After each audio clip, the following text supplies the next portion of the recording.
They didn't invite me to my sister's wedding because I work at a fast food place. Ever notice how family can feel like strangers wearing familiar faces? That's been my reality since I was 12, when Mom passed and our family portrait cracked right down the middle. My name's Travis. I'm 22, flipping burgers at Billy's Diner just off Route 16 in Pinewood, Michigan. One of those towns you drive through on your way to somewhere else. Population 4,200 and a welcome sign that's been rusting since the 90s. The kind of place where everyone knows your business before you do.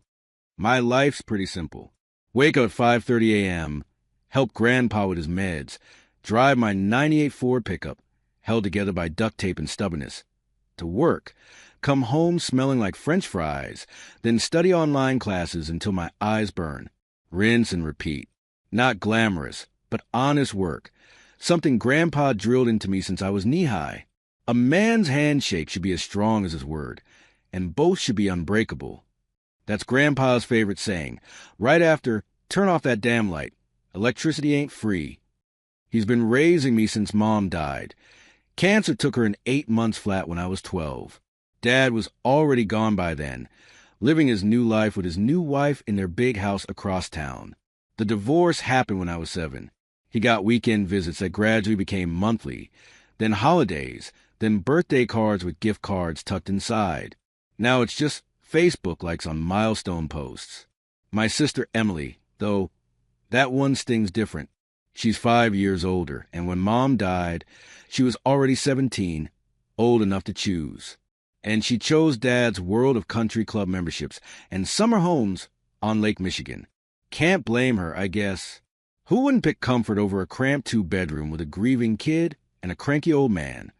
Grandpa, Mom's dad, is a Vietnam vet with a chest full of medals he never talks about and nightmares he doesn't have to mention. His hands are calloused from 50 years of construction work. These hands built half this town, he sometimes says while we fix the leaky roof or tune up my truck. Not a penny I ever earned was dishonest. He taught me how to change oil, throw a proper punch, but only when necessary, and respect women. Money doesn't buy respect, Travis. He'd remind me while we ate TV dinners. Respect is earned by doing right when doing wrong would be easier. I was scrolling through Instagram last Tuesday night after my shift when I saw it. Emily's face, beaming next to her college sweetheart turned finance bro fiancé Mark. The caption read, "Final dress fitting, T-minus 3 weeks until I'm Mrs. Henderson. Hashtag blessed, hashtag June bride." I stopped mid-scroll. 3 weeks? That couldn't be right. I hadn't received an invitation. No save the date. No phone call. Nothing. Maybe it got lost in the mail. I thought. Our mailman, Jerry, sometimes delivers our bills to Mrs. Abernathy next door. I texted Emily. "Hey, sis, saw your wedding pics. Did my invitation get lost?" 3 dots appeared. Disappeared. Appeared again. Then, "Hey, Trav. Been crazy busy with wedding stuff. Let's catch up soon." No mention of an invitation. I waited a day before trying again. Looking forward to seeing you walk down the aisle. Need the details. This time, no response. Just a read receipt in silence that spoke volumes. The confirmation came from Jake, my high school buddy who bartends at the Grand Hotel downtown, where all fancy events happen. His mom works for the catering company handling Emily's wedding. "Dude, I saw the guest list. He told me while we shot pool at O'Malley's on Friday. You're not on it. Your name's nowhere." The pool cue felt suddenly heavy in my hand. "You sure?" Jake nodded, his expression uncomfortable. "There's more." I overheard Dad talking to Emily about the seating chart. She said, "Man, I don't want to repeat it." I set down the cue. "Just tell me." Jake sighed. "She told Dad she couldn't have you there because you wouldn't fit in with Mark's investment banker friends and her new crowd. Said something about not wanting to explain why her brother wears a name tag and smells like French fries." The words hit harder than any physical blow I'd ever taken. My own sister, ashamed of me, of my life, of who I am. That night, I drove up to Carson's Point, the cliff overlooking our town where high school kids go to make out and dream about escaping. I sat on my truck's tailgate, thinking about when Emily and I were kids, how she taught me to ride a bike, running alongside until I found my balance, how she'd help me with math homework while Mom baked her famous apple pie, the smell filling our old house with cinnamon and love, how she defended me against bullies in elementary school, telling them her little brother was off limits. When did I become someone she needed to erase? The next morning, I found myself scrolling through more wedding prep photos. Emily with bridesmaids at a champagne brunch. Dad hosting a rehearsal dinner at some restaurant where the menu doesn't list prices. Mark's bachelor party on a yacht. A life I wasn't invited to witness. In one photo, Emily was laughing, head thrown back, looking so much like Mom it stole my breath. Same smile, same eyes. But Mom would never have cut me out. "You're awful quiet today," Grandpa said over breakfast. Eggs and toast. Same as every Sunday. Wedding stuff getting to you? I hadn't told him. Didn't want him to feel the sting, too. "How'd you know?" He tapped his temple. "I'm old, not blind. Small town, big mouths." He took a sip of black coffee.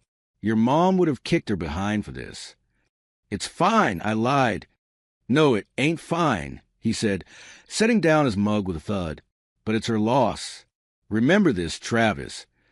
People who only want you when you're useful or when you look good on their Christmas card aren't worth having around."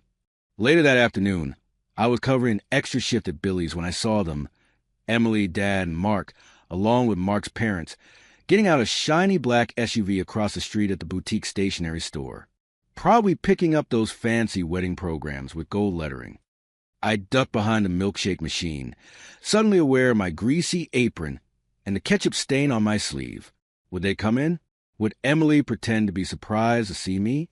Would Dad give that awkward half-wave he perfected over the years? They didn't come in. They got back in their luxury vehicle and drove away, probably to some expensive lunch I couldn't afford on a week's salary.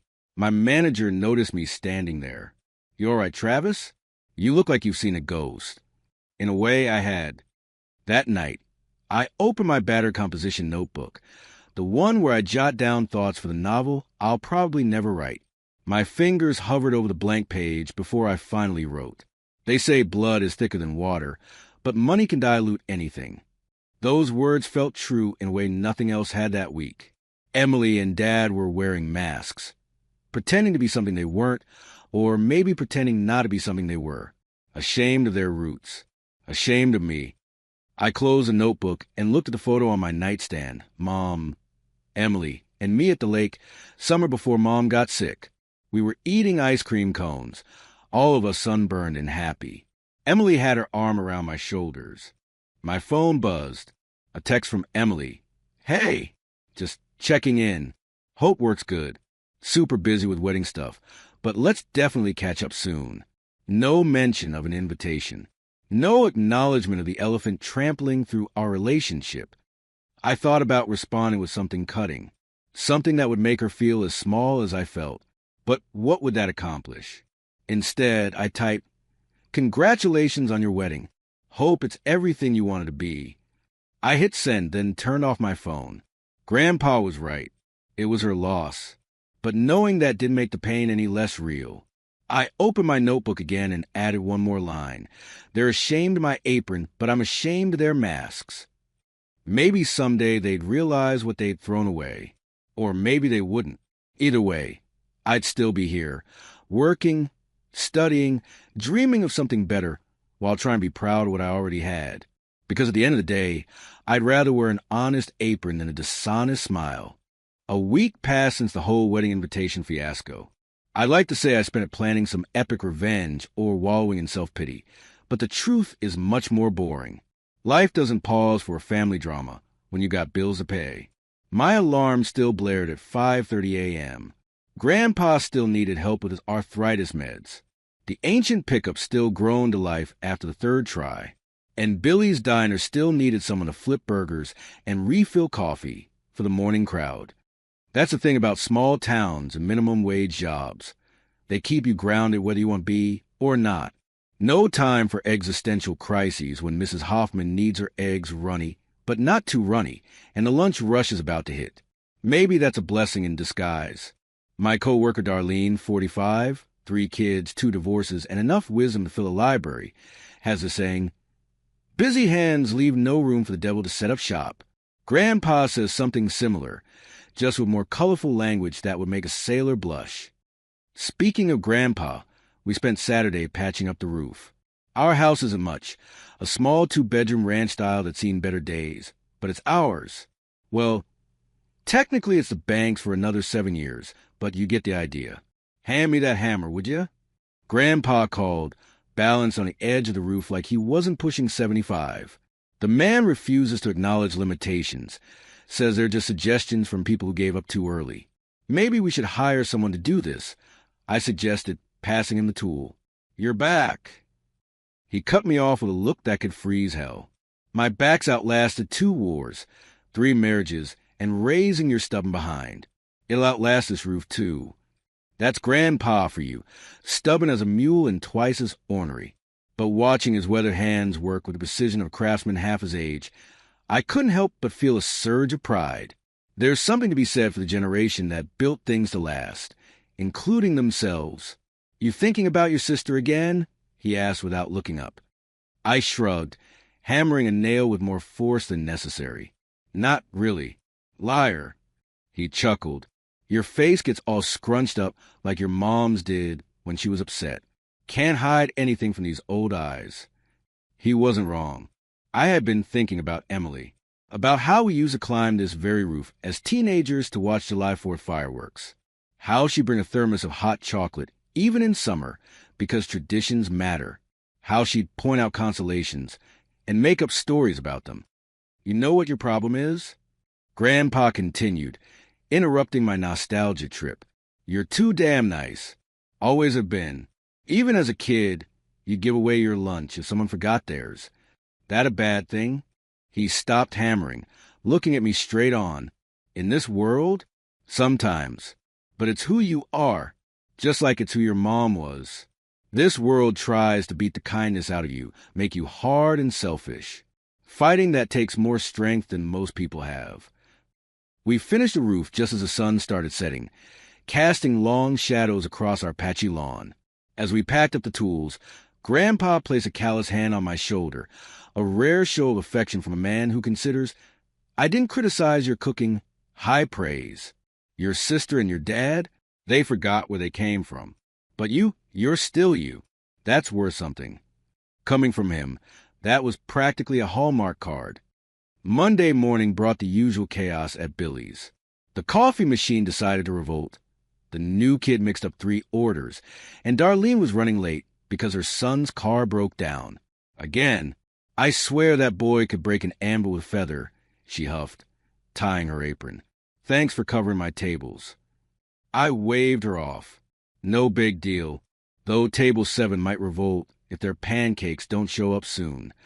By noon, things had settled into a familiar rhythm of clanking plates and sizzling grills. That's when I spotted them. 3 stray dogs hanging around our dumpster, ribs showing through matted fur. It wasn't an unusual sight. Our little corner of Pinewood has a stray problem that the underfunded animal control can't keep up with. I started saving scraps of them weeks ago. Nothing spoiled or unhealthy, just leftover burger patties or bacon that would otherwise go to waste. Feeding your fan club again? My manager Mike shook his head as I headed out back with a plate of scraps. He pretends to be annoyed, but I've caught him sneaking treats to them too. Someone's got to look out for them. I called back. The dogs, I'd named them Rusty, Shadow, and Peanut, had become regulars, recognizing the sound of the back door. Rusty, the oldest with graying muzzle, approached first. The others hung back until they were sure it was safe. Easy, guys. Plenty for everyone, I murmured, setting down the plate and stepping back. Watching them eat, I couldn't help but think about luck and circumstance. One different turn, and any of us could end up desperate and depending on strangers' kindness. My notebook was filling with observations like this. Snippets about the generation raised on fryer oil and blind hope, about small acts of decency in an increasingly indecent world. Maybe someday they become something more than late-night scribbles. The rest of the week passed in a blur of identical shifts, online assignments in my business management class, and helping Grandpa with his physical therapy exercises. He hates them, curses through every rep, but does them anyway because stubborn keeps you alive longer than doctor's orders. Friday night, I picked up an extra closing shift. The money wasn't great, but every dollar counts when you're saving for tuition, and a truck that doesn't sound like it's dying every time you hit 50 miles per hour. I clocked out just after 11 p.m., exhausted and smelling like the inside of a deep fryer. Outside, rain poured down in sheets, turning the parking lot into a small lake. Just my luck, I'd forgotten my umbrella. Pulling my thin jacket over my head, I made a run for my truck. That's when I heard it. A sharp yelp followed by the screech of tires. Through the curtain of rain, I caught the flash of taillights speeding away, and something dark lying motionless on the wet asphalt. I didn't think. My feet were moving before my brain caught up, splashing through puddles toward the crumpled form of the road. It was a dog medium-sized, with golden-brown fur now slick with rain and blood. Not one of my regular strays. This one wore a collar. The dog whimpered when I approached, trying to stand but collapsing back down. I could see its leg was badly injured, possibly broken. No way I could leave it there. "Hey, buddy, it's okay," I said softly, removing my jacket despite the rain soaking through my uniform shirt. Carefully, I wrapped it around the trembling animal, trying not to cause more pain. "I'm going to help you. Just don't bite me, all right? My health insurance is basically non-existent." The dog looked at me with those eyes that somehow managed to be both trusting and afraid, and I was done for. Gently lifting the bundle, I carried it to my truck. The nearest emergency vet was in Greenburgh, 20 minutes away. I placed the dog on my passenger seat, trying to make a nest of sorts with my gym bag to keep it stable during the drive. As I navigated rain-slicked roads, I glanced at my new companion. "So, rough night, huh?" Makes my family drama seem pretty trivial. The dog whined in response, resting its head on my bag. My phone buzzed. A text from Grandpa. "Where are you?" "Storm's getting worse." One-handed, I typed back, "Found injured dog, taking to vet, be home later." His response was immediate. "Bring dog food and towels for the muddy paws. Don't want that mess on my clean floors." That's Grandpa, gruff exterior, marshmallow interior. The Greenburgh Emergency Animal Hospital was bright and sterile, a stark contrast to the dark storm outside. The receptionist looked up as I entered, dripping water everywhere, cradling a bloody bundle. "This dog got hit by a car," I explained. "Driver took off. Found it outside my work." She immediately called for a tech who whisked the dog away on a gurney so efficiently I was left standing there, wet and suddenly empty-handed. "We'll need to get some information," the receptionist said kindly, "and discuss payment options." My stomach dropped. I hadn't even thought about that part. Pulling out my wallet, I counted what I had. $63. My last paycheck had mostly gone to books for the semester, with the rest earmarked for gas and Grandpa's medication copay. "How much will this cost?" I asked, trying to keep my voice steady. She smiled sympathetically. "Hard to say until the vet examines him.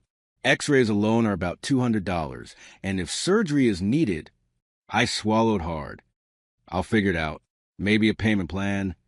An hour and a half later, the vet, Dr. Chun, according to her name tag, came out to the waiting room. I'd been the only one there, thumbing through outdated magazines and trying not to worry about how I'd explain to Grandpa why I couldn't contribute to the electric bill this month. "Your dog has a broken leg and some bruised ribs, but no internal bleeding," she said. "He's very lucky you found him when you did." "He's not actually my dog," I admitted. "I just found him." Dr. Chin nodded, unsurprised. "Well, he had a microchip, but it's not registered, and there's an address on his collar tag." She handed me a slip of paper. "Oak Hill Road, number 42. That's about 15 minutes from here." I recognized the area. It was one of those upscale neighborhoods on the outskirts of Pinewood, where houses have names instead of numbers, and every driveway contains at least one luxury car. "What happens now?" I asked. "We've set the leg and given him pain medication. He'll need follow-up care, but he can go home tonight. The bill. She hesitated. I braced myself. How much? $350. I felt the blood drain from my face. That was more than half my next paycheck. I understand this is difficult, Dr. Chin said gently. Since you're not the owner, you're not obligated to pay. We can keep him here and try to contact the owner tomorrow. I thought about those eyes, that trust, about driving away and leaving him here, confused and in pain, about the kind of person I'd be if I did that. I'll pay, I said, pulling out my debit card, the one I only use for emergencies. This counts as an emergency, right? The vet smiled. I'd say so. She paused, then added more quietly, I can write off some of the medication as samples. Bring the total down to an even $300. Small mercies. An hour later, I was back in my truck with a drowsy, bandaged dog, a bag of medications, and instructions for care. The rain had finally stopped, leaving behind that clean, earthy smell that makes even pine wood look fresh. I looked at the address on the slip of paper, then at my watch. Nearly 2 a.m. Common sense said to go home, get some sleep, and find the owner tomorrow. But then the dog sighed, shifting slightly to rest his head on my leg, and I knew I wasn't going home yet. All right, buddy, I said, putting the truck in gear, let's get you home. Though fair warning, if your owner's half as stuck-up as their neighborhood suggests, they might not appreciate a minimum wage burger flipper knocking on their door at 2 a.m. The dog didn't seem concerned. As I pulled onto the main road toward Oak Hill, I realized I wasn't either. Some things you just do because they're right, not because they're convenient or comfortable. That's what Grandpa would say. Anyway, and for all his grumbling and politically incorrect jokes, the old man usually knows what he's talking about. Oak Hill Road was exactly what you'd expect. Manicured lawns that probably cost more to maintain monthly than my entire semester's tuition, houses with more windows than walls, and driveways longer than Main Street. Even at 2 a.m., the neighborhood had that polished feel, like nothing bad could ever happen here. The kind of place where people worry about property values instead of making rent. I checked the address again as I pulled up to a long driveway with an actual gate. Number 42. Unlike its neighbors with their motion sensor lights and illuminated pathways, this place sat dark and secluded at the end of a winding gravel drive, partially hidden by overgrown oak trees that clearly hadn't seen a landscaper in months. The contrast was jarring. In a neighborhood of pristine showcases, this property stood like a stubborn holdout against the tide of perfectionism. It reminded me of Grandpa's refusal to trim his beard just because company's coming. The gate was open, probably how the dog got out. I drove through slowly, the truck's headlights cutting through darkness to reveal a sprawling single-story house with a style that architects probably call mid-century modern and Grandpa would call a waste of good lumber. The injured dog perked up slightly, recognizing home despite his medication haze. Almost there, buddy, I said, parking near the front entrance. No lights were on inside, but a beat-up Volvo station wagon in the driveway suggested someone was home. I gathered the drowsy pup in my arms, grabbed the medication bag with my teeth, and made my way to the front door. For a split second, I hesitated. What kind of person opened their door to a stranger at 2 a.m.? The kind who got murdered in the true crime shows Darlene was always watching during breaks. But I'd come this far. Taking a deep breath, I shifted the dog's weight and pressed the doorbell. Nothing happened. No chime, no lights, nothing. Either was broken or disconnected. I tried knocking, awkwardly bouncing the dog while rapping on the solid wood door. Still nothing. I was contemplating my next move when a porch light suddenly flicked on, temporarily blinding me. I heard locks turning, multiple locks, before the door cracked open about 6 inches, secured by a chain. A gruff voice from behind the door asked what I wanted. No, who are you? Or, can I help you? Just straight to what do you want? Like a man who'd long ago lost interest in pleasantries. I explained about finding the injured dog, the trip to the vet, and the address on the collar. The door closed briefly. I thought maybe he decided to call the cops, then reopened fully, chain removed. The man standing there was nothing like I expected. From a neighborhood and house, I'd imagined some wealthy retiree in monogram pajamas. Instead, I faced a tall, lean figure with wild gray hair and beard that would make ZZ Top proud. He wore faded jeans and a flannel shirt with reading glasses hanging from a cord around his neck. Despite being in his 60s, he had the intense eyes of someone much younger, sharp, alert, and deeply suspicious. Those eyes locked onto the dog, and for a moment, the hard exterior cracked. Something like relief washed over his face. "Max," he said softly, reaching for the bundle in my arms. The dog's tail gave a weak thump against my chest. I carefully transferred Max to his owner, explaining the injuries, medication schedule, and follow-up care instructions. The man listened with laser focus, asking precise questions about pain management and healing time frames. Once Max was settled on a plush dog bed inside, the man turned his attention fully to me, studying me with the same intensity. It felt like being analyzed by an MRI machine. "You paid for his treatment." It wasn't a question. I shrugged. Couldn't just leave him there. Most would have. I'm not most people, I guess. "Clearly." He extended a weathered hand. "Jack Crawford." The name hit me like a thunderbolt. Jack Crawford.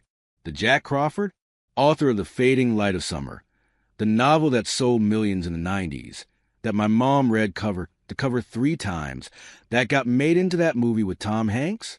That Jack Crawford? I must have looked stunned because his mouth twitched in what might have been the ghost of a smile. "You've heard of me." I nodded, finding my voice. "My mom loved your book. Used to read passages out loud during road trips." Something shifted in his expression, a softening around the eyes. "Perhaps." "Used to." She passed. "Cancer. 10 years ago." He nodded slowly, as if confirming something to himself. "Come in, Travis.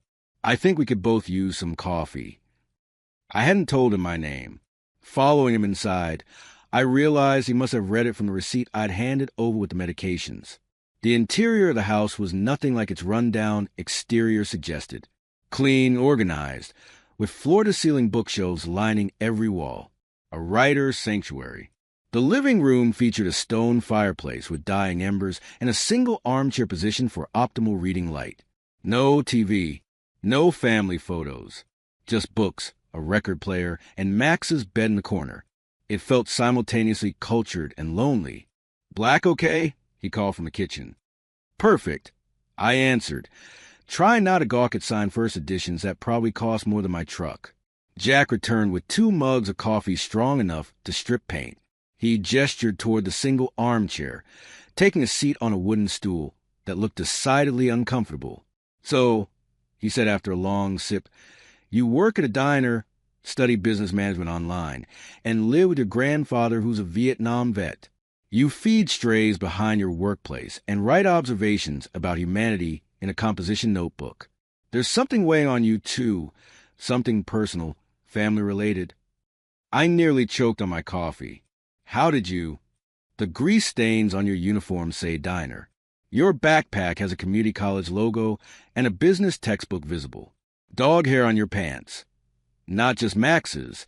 Suggests regular contact with multiple dogs. The calluses on your right middle finger come from extensive writing, but your laptop is older model, suggesting you prefer handwriting. The notebook edge sticking out of your pocket is the standard black and white composition type." He took another sip. "The grandfather is a guess based on the Vietnam veteran cap in your truck window. As for the personal weight you're carrying, that's just the look in your eyes. I recognize emotional burden when I see it." For a moment, I felt exposed, like he'd read my diary instead of just my appearance. Then I remembered this was what writers did. They observed. Mom used to say Jack Crawford could tell you your life story after watching you order coffee. "That's impressive." He shrugged, just paying attention. A dying art in a world of screens. We fell into silence, sipping coffee that could probably fuel my truck if I ran out of gas. I stole glances around the room, noting the lack of recent publications on his shelves. Jack Crawford hadn't released anything in nearly 15 years, a fact Mom had lamented before she died. "Why'd you do it?" he asked abruptly. Do what? Pay for a stranger's dog. $300 isn't pocket change for someone in your position. I considered making up something noble, but something told me he'd see right through it. Honestly, I looked at him and just couldn't walk away. Simple as that. Jack studied me over his mug. Nothing simple about it. People walk away all the time. It's the default setting of humanity now. He gestured vaguely toward the window. Out there, it's all carefully curated selfishness disguised as self-care. I thought about arguing, but couldn't really disagree. Wasn't that exactly what Emily and Dad had done? Walked away when staying meant inconvenience? Max was a gift from my late wife, Jack continued, 5 years ago, right before she passed away after her long illness. He's been my only constant companion since. The parallel to my own loss hung between us, unacknowledged but present. People leave, he said matter-of-factly. Books stop selling. Critics move on to fresher voices. Friends get tired of your grief. But Max stayed. His voice softened, and you brought him back. I shifted uncomfortably under the weight of his gratitude. Anyone would have... No! He cut me off sharply. That's precisely my point. They wouldn't have. I've spent 15 years watching humanity disappoint me at every turn. I convinced myself that goodness without agenda was extinct. He leaned forward. Then you show up at 2 a.m., soaked through, having spent half your paycheck on a dog you've never met, belonging to a person you don't know. A dry laugh escaped him. It's like the universe sent a walking rebuttal to my cynicism. I didn't know how to respond to that. It seemed excessive praise for what felt like basic decency. Jack set down his mug. Let me ask you something. Why do you write in that notebook? What are you trying to capture? The question caught me off guard. I'd never really articulated it to anyone. Grandpa knew I wrote, but never asked why. It felt strange having a famous author inquire about my scribbles. Just thoughts, I guess. Observations. Things about my generation that nobody seems to notice. How we're stuck serving food we can't afford to eat to people who don't see us as human. How we're drowning in student loans but still clinging to these ridiculous dreams. I paused. How kindness feels revolutionary when it should be normal. Something flickered in Jack's eyes. Recognition, maybe. May I see? My hands instinctively tightened around my coffee mug. Share my private thoughts with Jack Crawford? The idea was both thrilling and terrifying. They're not good, I warned. Just random thoughts. Let me be the judge of that. Reluctantly, I pulled the worn notebook from my pocket and handed it over. Jack opened it with the reverence of someone handling a rare manuscript. His eyes moved methodically across the pages, his expression giving nothing away. Minutes passed. I shifted uncomfortably, fighting the urge to snatch the notebook back. This was worse than waiting for grades a post. Finally, he closed it and looked up. You have a voice, he said simply. Everyone has a voice. No, everyone has opinions. Everyone has complaints. Few have genuine voices. He tapped the notebook. This is rhythm, perspective. It breathes. Coming from a man whose writing had captivated millions, it was disorienting praise. I mumbled something self-deprecating, but he waved it away. Do you know why I stopped writing? He asked. I shook my head. Because I lost touch. Success built walls. I started writing about people instead of for them. He gestured around the empty house. Ended up with everything and nothing simultaneously. He handed the notebook back. You got what I lost, a finger on the pulse of real struggle. The authentic voice of a generation raised on minimum wage and maximum debt, yet still capable of spending their last dollar on kindness. Jack stood suddenly, moving to a desk in the corner. He returned with a business card. I have a proposition for you, Travis. I looked at the card. Simple white stock with just his name and email address. I've been stuck for years, he continued. But reading your notes, there's something there. Raw, unfiltered, honest. It needs refinement, structure, but the core is solid. He leaned forward. You've got the perspective. I've got the experience. What would you say to collaborating? My brain short-circuited. Jack Crawford wanted to work with me? It had to be the late hour. Or maybe gratitude over Max. There was no way he was serious. On what? I managed. A book. Your observations. Your generation. The world through the eyes of someone who still bothers to save dogs at 2 a.m. His eyes gleamed with energy that transformed his entire face. The working title, The Apron Generation. What do you think? I thought it had to be a joke. Or a dream. Or maybe the fumes from a decade of cleaning grills had finally caused hallucinations. Why would you want to work with me? I'm nobody. Jack smiled, a real smile that reached his eyes and subtracted years from his face. Nobody is exactly who needs to be heard right now. The somebodies have had the microphone too long. He walked to the window, pulling back the curtain to reveal the first hints of dawn breaking over the manicured lawns of Oak Hill Road. You know what I see out there? Facades. Empty houses filled with expensive things and hollow people. I've been one of them.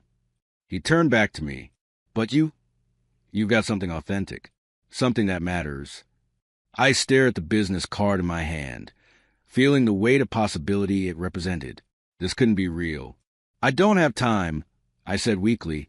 Work, school, Grandpa. Make time, Jack replied. An hour here, 30 minutes there. Send me pages, I'll send feedback. We'll build it together. His voice grew more animated with each word. This could be important. Travis, not just for you or me, but for all the invisible people you write about. Maybe it was exhaustion. Maybe it was a surreal quality of sitting in Jack Crawford's living room at dawn. Or maybe it was seeing passion reignite in someone I'd only known as dispirited moments ago. Whatever the reason, I heard myself say, okay, before my brain could list all the reasons this was impossible. Jack's face broke into a smile that transformed him completely.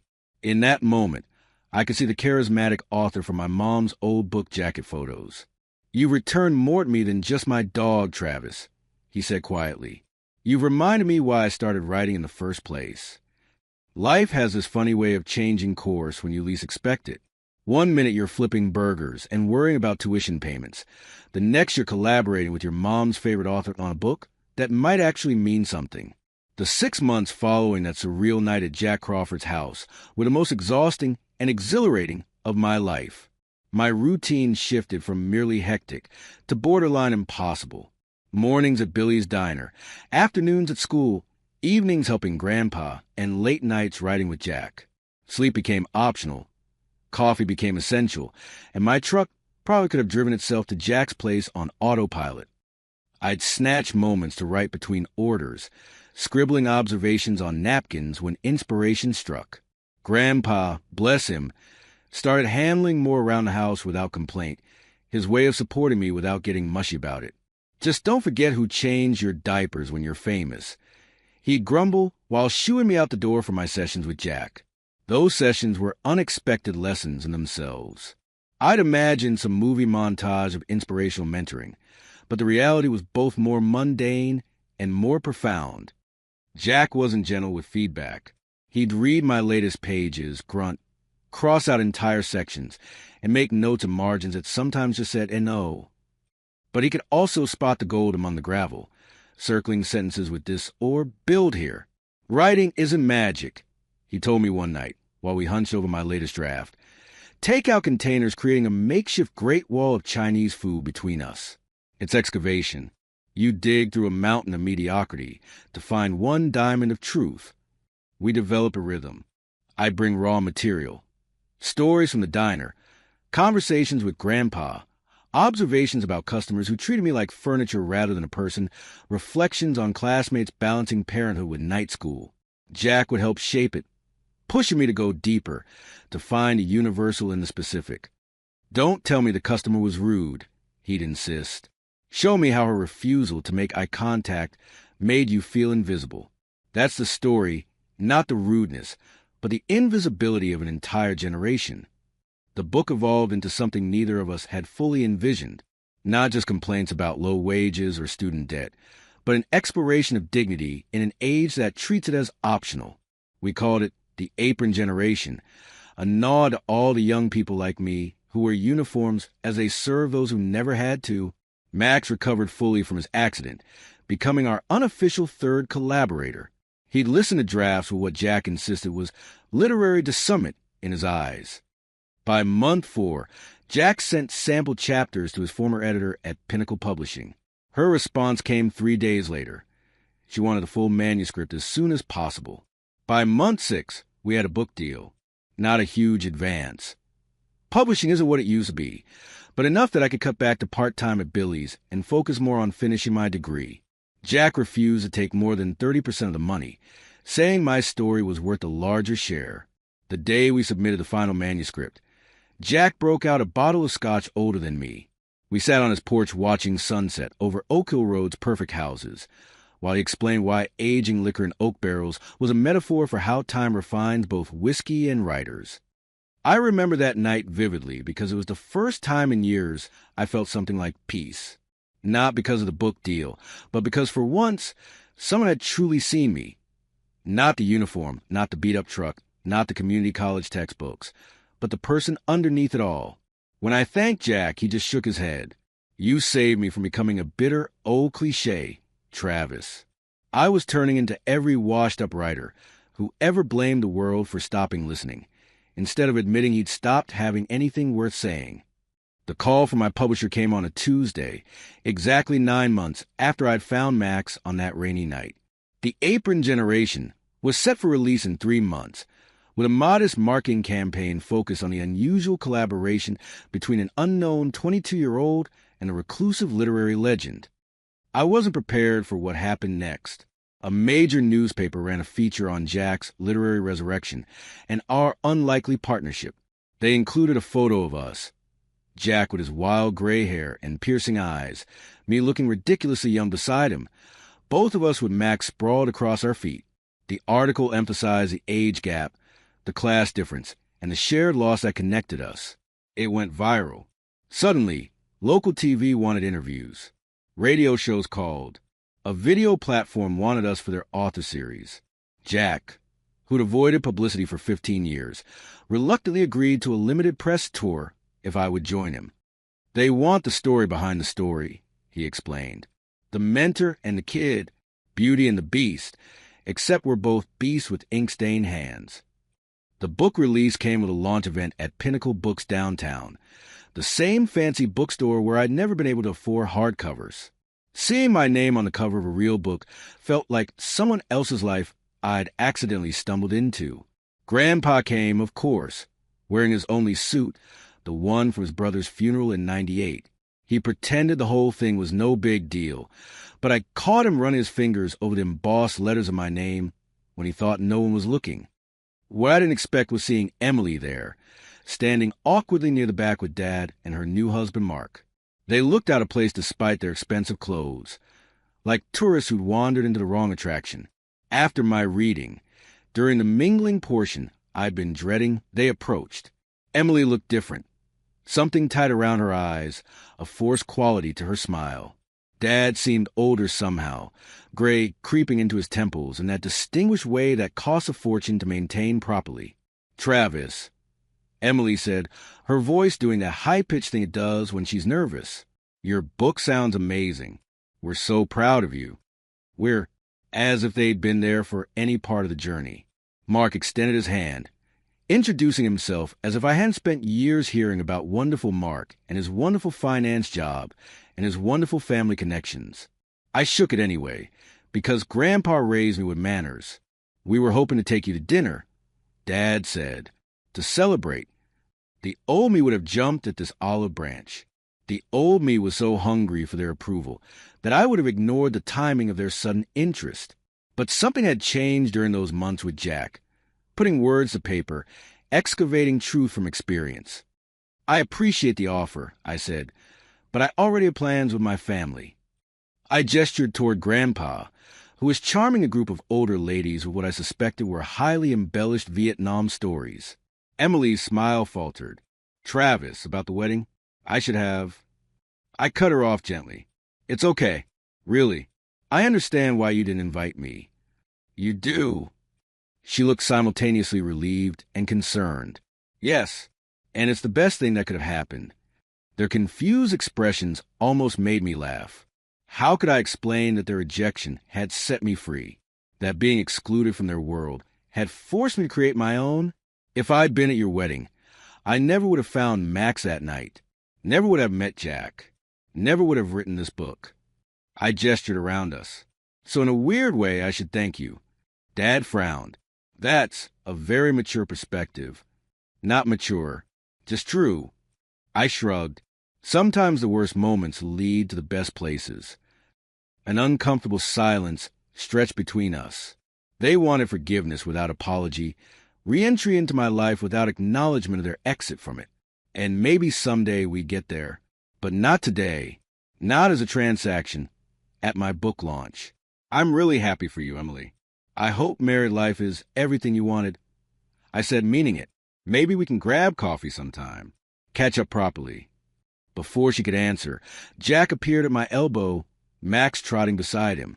Travis, the publisher wants some photos of the three of us. He nodded politely to my family before leading me away.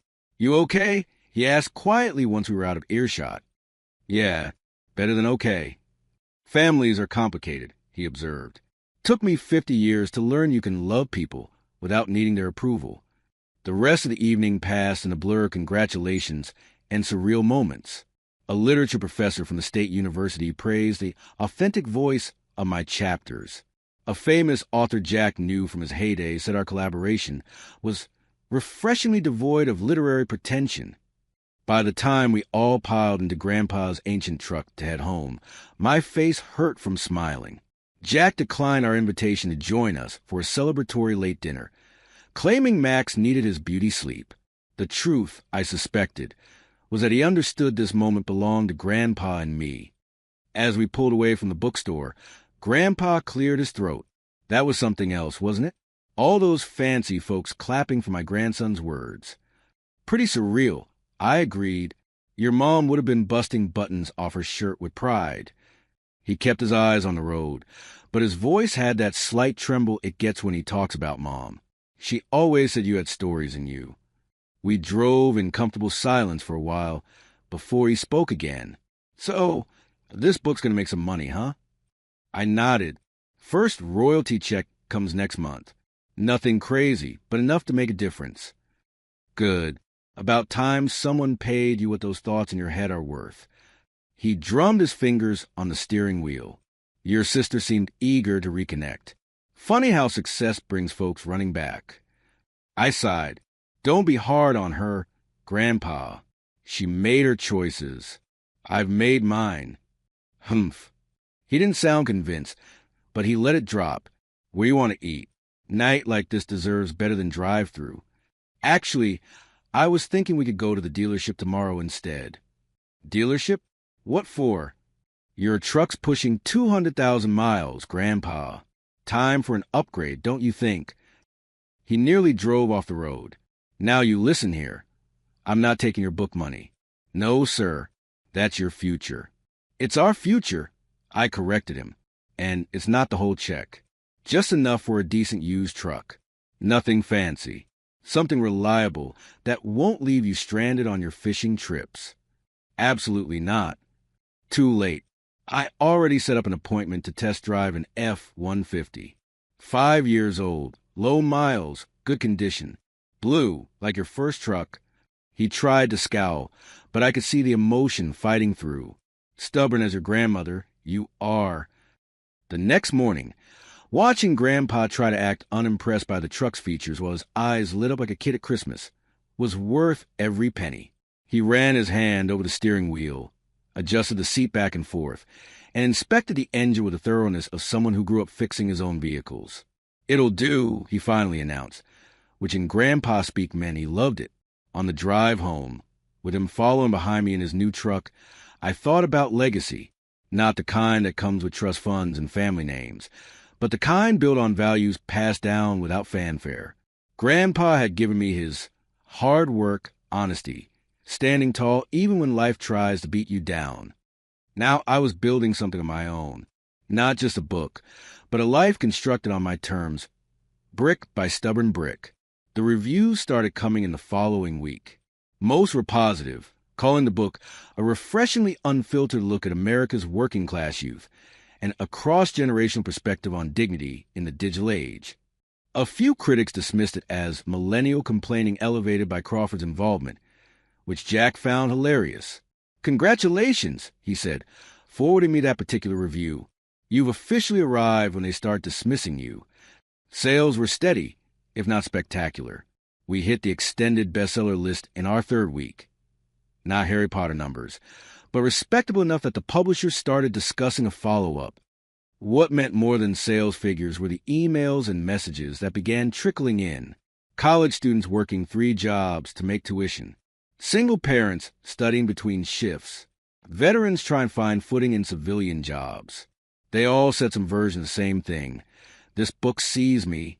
One afternoon, about 2 months after the book release, I was helping out at Billy's. Not because I needed it anymore, but because it kept me grounded, when a teenage girl approached the counter. She clutched a copy of The Apron Generation like it was a sacred text. "Are you Travis?" she asked, eyes wide. "The Travis who wrote this?" When I nodded, she pushed the book forward for an autograph, explaining that she was working at the diner to save for community college. "My dad says it's a waste of time, that I should just get a real job, but your book made me feel like someone gets it." As I signed her copy, I noticed her uniform. The same polyester blend as mine, with the same grease stains and ketchup splatters that had once made me feel so inadequate around Emily's crowd. Now I saw it differently, not as a symbol of limitation, but as a badge of perseverance. That night, I drove out to Jack's place with a 6-pack of craft beer and a new chapter idea. Max greeted me with his usual enthusiasm, but Jack seemed distracted, shuffling papers on his desk. "Everything okay?" I asked. He hesitated, then handed me a letter. "Pinnacle wants to nominate The Apron Generation for the National Book Award." I nearly dropped the beer. Isn't that huge?" "It's significant," he acknowledged with classic Jack understatement. "But more importantly, they specifically mention your contributions as the reason, not mine, yours." The validation felt both wonderful and strangely unnecessary. 6 months ago, I would have desperately needed this external approval. Now it was nice, but no longer essential to my sense of worth. "We should celebrate," I suggested. "Maybe invite Grandpa over for a barbecue this weekend? He's been asking about Max." Jack agreed, and as we settled into our usual writing positions, him in the armchair, me on the couch, Max between us, I realized how much had changed, not just externally with the book's success, but internally. The sting of Emily's rejection had faded, replaced by appreciation for the authentic connections in my life. 2 days later, I received a text from Emily asking to meet for coffee. I agreed, more out of curiosity than anything else. She was waiting when I arrived at the cafe, nervously shredding a napkin. Gone was the designer outfit from the book launch, replaced by jeans and a simple sweater that reminded me more of the sister I grew up with. "I read your book," she said as I sat down. "Twice. And I didn't know." She looked up, eyes damp. "I didn't know what things were like for you, what you were thinking all these years, how it felt when I drifted away." I sipped my coffee, let her find her words. "There's this part where you talk about invisible lines between people's worlds. How some folks never see past the person serving their food to the human behind the name tag." She twisted her wedding ring. "I think I did that to you. I put you on the other side of the line." It was more self-awareness than I'd expected from her. "The thing is, Travis, the fancy life I thought I wanted, it's hollow sometimes. Mark's friends talk about nothing that matters. Their biggest problem is which vacation home needs redecorating. What are you looking for here, Emily?" I asked gently. "Forgiveness? Reconnection? What?" She considered this. "I don't know. Maybe just to say I'm sorry. And I'm proud of you. Not because of the book's success, but because you stayed true to yourself when I couldn't." It wasn't a perfect apology, but it was an honest one. And maybe that was enough to start rebuilding. Not what we had been, but something new. Later that week, when the first major royalty check arrived, I drove straight to the bank and set up 2 accounts. One for future education, and one for a down payment on a small house for Grandpa and me. Nothing fancy, but something that belonged to us, with no landlord to answer to. When I showed Grandpa the paperwork, he stared at it for a long moment before nodding once, sharply. "Good investment," he said gruffly, which was his way of saying he was moved beyond words. That evening, I sat on our porch steps, watching him polish his new truck with the same care he once gave his service medals. The spring air carried the scent of Mrs. Henderson's flowering pear trees next door, and somewhere down the street, kids were playing before dinner. My phone buzzed with a text from Jack about our next writing session. My notebook lay open beside me, already filling with observations for our second book. And for the first time in a long while, the future looked like a horizon of possibility rather than a wall of limitations. Not because of money or recognition, but because I'd learned that my worth wasn't determined by who included or excluded me. It was built day by day in how I treated others, the work I created, and the person I chose to become, regardless of whether anyone was watching. 3 years have passed since the Apron generation hit shelves. Feels like 3 lifetimes. The book eventually sold over 1 million copies, got translated into 16 languages, and is now required reading in some college sociology courses. There's even talk of a film adaptation, though I'll believe that when I see it. Hollywood has a way of making promises with expiration dates. The success changed some things, but not others. I finished my business degree, but still stop by Billy's Diner once a week. Not to work, but to chat with Darlene and the crew, and to remind myself where this journey began. Jack and I wrote a second book together, a deeper dive into America's widening opportunity gaps. It didn't sell quite as well as the first, but the critics called it more mature and unflinching. Jack says that's code for less commercial but more important. Either way, it earned enough that I could focus on what matters most to me now. 6 months ago, we launched the Apron Foundation, a nonprofit that provides mentorship and publishing opportunities to young working-class writers. We converted an abandoned storefront downtown into a writing center where kids can come after school or between shifts. The look on their faces when they see their words in print for the first time, that's worth more than any royalty check. Jack's transformation has been remarkable. His wild beard is now neatly trimmed, his home renovated, and his name back in literary conversations.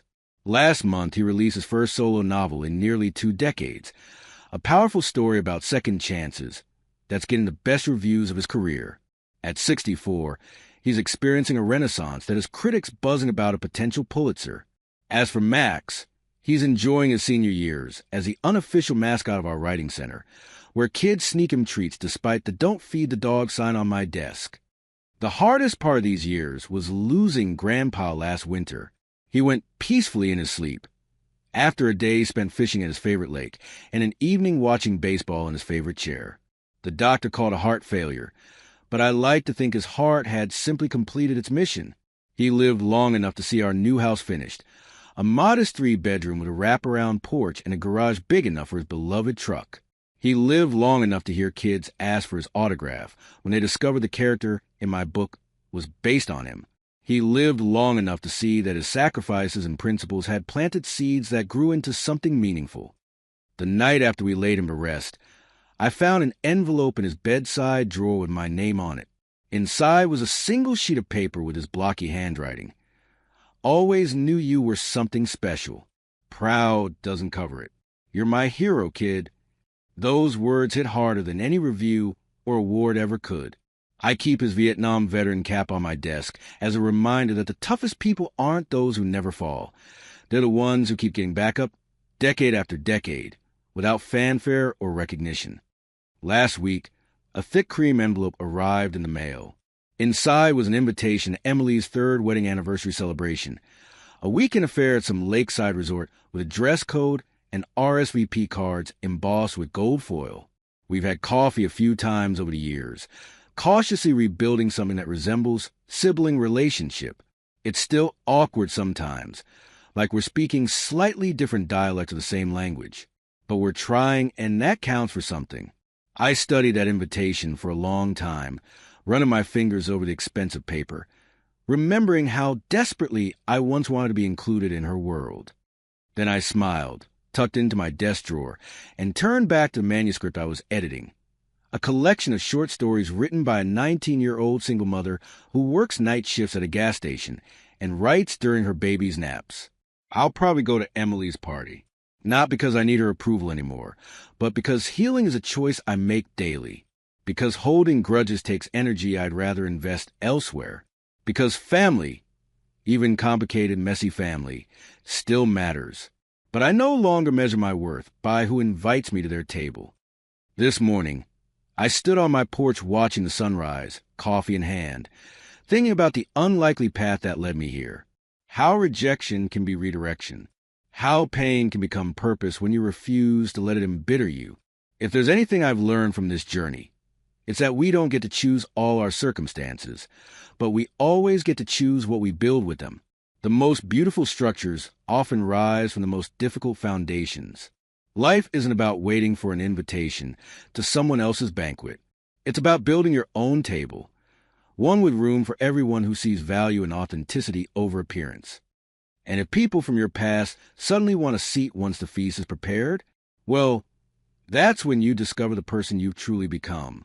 I chose to make mine a big table. There's room for Jack, for the young writers finding their voices, for Emily and Dad as they figure out how to be family again.